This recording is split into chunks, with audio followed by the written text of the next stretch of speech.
নমস্কার, আমি কবিতা, কবিতার কলতান থেকে আমার চ্যানেলে সবাইকে স্বাগতম। বড়দেরকে প্রণাম জানাই, ছোটোদেরকে অনেক অনেক আদর আর ভালোবাসা জানালাম।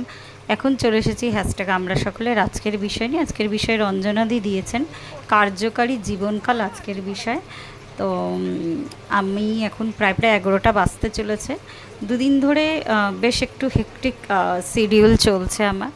তো কালকে গেছিলাম মায়ের বাড়ি, মা বিপত্তারিণী চণ্ডী বাড়িতে পুজো দিতে বন্ধুদের সাথে। আর আজকে সকালবেলায় মিটিং ছিল আমাদের 11টা থেকে। ওইখান থেকে সোজা আমার বাড়ি থেকে বারাসাত অনেকটাই দূর। তো আমাদের এনজিওর একটা আমাদের ইনভিটেশন ছিল। তো ওই ইনভিটেশনে গেছিলাম বারাসাতে। তো এই মানে ফিরতে গিয়েও রাস্তায় আন্দোলন করে বাস আটকে দেওয়া হয়েছে অনেক। মানে কি বলবো, বলতে গেলে আজকের আমার বিষয়টাই বলা হবে না। তো যাই হোক, এখন আমি এই বিষয়টা নিয়ে আপাতত যতটা আসছে মনে ততটা বলি। কার্যকারী জীবনকাল মানে আমি এখানে যতদূর বুঝলাম, কারোর ভিডিও দেখিনি এখনো পর্যন্ত। দিদির ভিডিওটা কিছুটা অন করেছিলাম, তারপরে ভাবলাম যে না, আগে নিজেরটা আমি বলে নিই। মানে একদমই মানে আমার গলা দিয়ে এখন আর আওয়াজ বেরোচ্ছে না।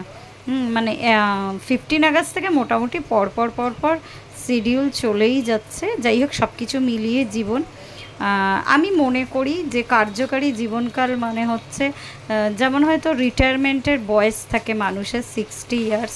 তো দিদিরটা ওই যে বললাম শুরু করেছিলাম, পুরোটা আমার শোনা হয়নি, আর এখন যতটা মাথায় আসছে আমি ততটাই বলছি।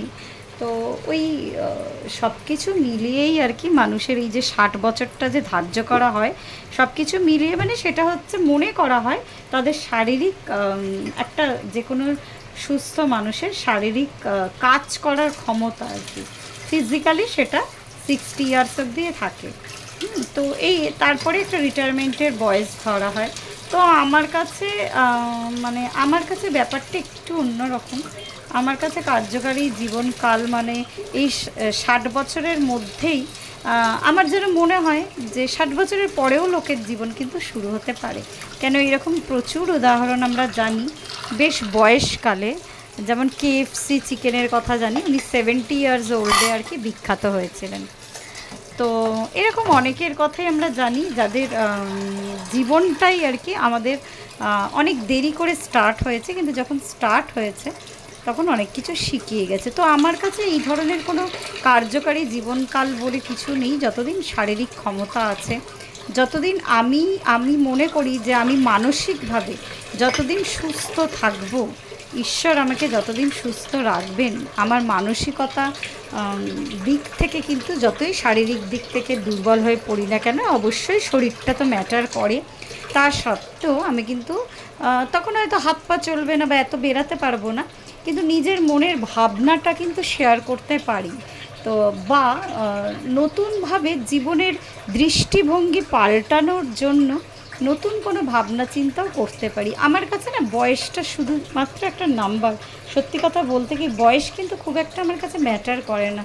তো কার্যকারী জীবনকাল বলতে এটা হয়তো আমাকে শারীরিক অক্ষমতা এনে দেবে, কিন্তু মানসিকভাবে আমার মনে হয় যে আমি চাইবো ঈশ্বরের যদি কৃপা থাকে আমি আমার নিজের জীবনকে সচল রাখতে চাইব। তো এটাই বলার ছিল। তো এইভাবেই কিন্তু কোনো সময়সীমা নির্দিষ্ট করে দেওয়া যায় না কোনো ব্যক্তির ক্ষেত্রে। তো এইভাবেই আমি আমার জীবনটাকে এইভাবেই লিড করে চলতে চাই। আমি কখনোই মনে করি না শরীরের বয়স বাড়লেও আমার মনের বয়সটা বাড়ে না। হ্যাঁ, তা বলে এই নয় যে আমার যে অভিজ্ঞতা হয়েছে এই বয়সে আমি একটা ছোট বাচ্চার সাথে নিজেকে কম্পেয়ার করব বা ওর মতো হতে চাইবো, তা না। আমি ওর থেকেও কিছু গ্রহণ করব, যদি কিছু শেখার থাকে অবশ্যই